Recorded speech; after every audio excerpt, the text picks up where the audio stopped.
Okay. So, hello. This is a very severe day in Israel, an unprecedented and unprovoked attack against Israeli civilians of hundreds, if not more, of Hamas terrorists from Gaza into Israel. They have been butchering, executing, and abducting Israeli civilians from their homes. We have reports of Israeli civilians being held in Gaza, and there are also many other unconfirmed reports of Israeli casualties.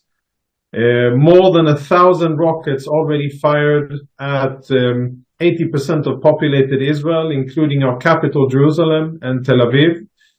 But the real story is a ground attack, multiple attacks into Israel on the ground by gangs of terrorists that have been able to infiltrate into Israel and to wreak havoc in Israeli communities. Those attacks have still not yet been eradicated, and they are ongoing as we speak. It is almost 11 a.m. Israeli time, and as we speak, these attacks are ongoing.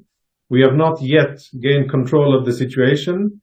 Once we will, I'm sure that Israeli authorities will have official numbers as to the exact toll in casualties, killed and abducted Israeli civilians and soldiers.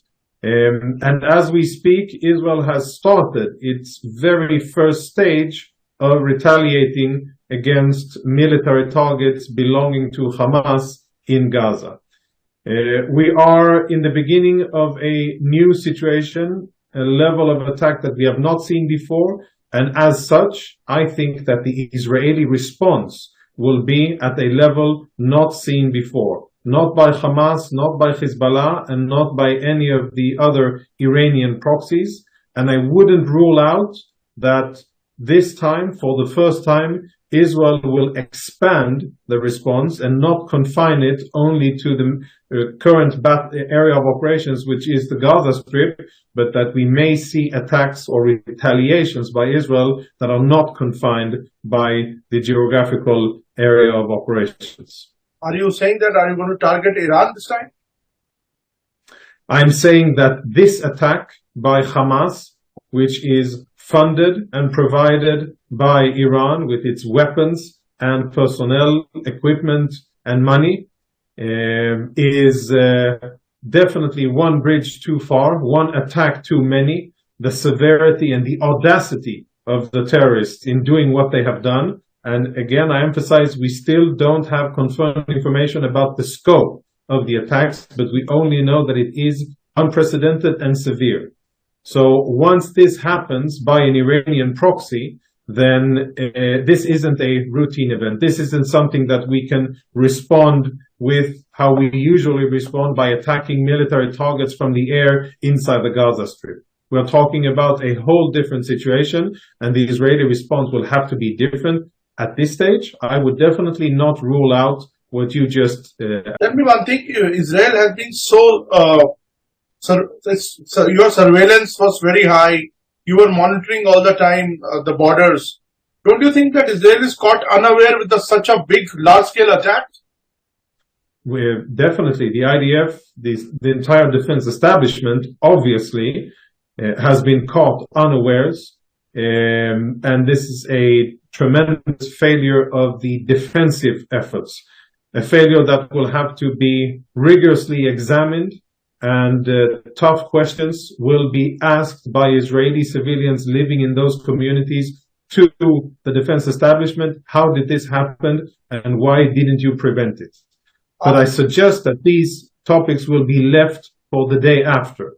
What needs to be done now, and the Israeli focus, is to find all the terrorists, kill them as soon as possible, and then start making Hamas and their senders pay an extremely unbearable, heavy price for their murderous attacks against Israeli civilians. A time will come when we will sit down, Israelis will sit down and ask questions and answer questions. That will have to be. Now the focus is on defending lives and getting the terrorists out of Israel and preventing a further escalation of the situation inside Israel. Jonathan, you said that a lot of Israelis are taken hostage by them. how is this done? Like, have they entered the territory and then took over the Israelis? How they took over them? What I understand, and this is still unconfirmed information, based some of it on terrorist information and on unofficial sources, is that Hamas breached the border and crossed into Israel from various locations and conducted coordinated attacks against multiple targets, multiple communities close to the border. I'm talking at least 5 different communities that were attacked on the ground by ground terrorists.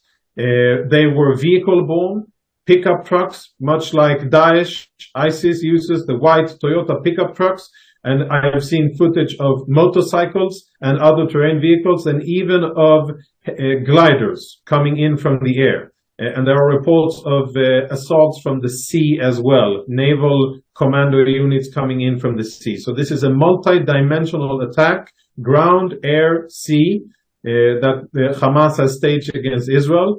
And they are using the vehicles in order to take back bodies, whether dead or alive, of Israeli civilians. They claim to have 35 Israelis captive in Gaza. I do not know if they are dead or alive, but I do know of multiple Israeli casualties, and we will have to wait for confirmed information about the scope of events here. But I cannot stress enough how unprecedented these attacks are.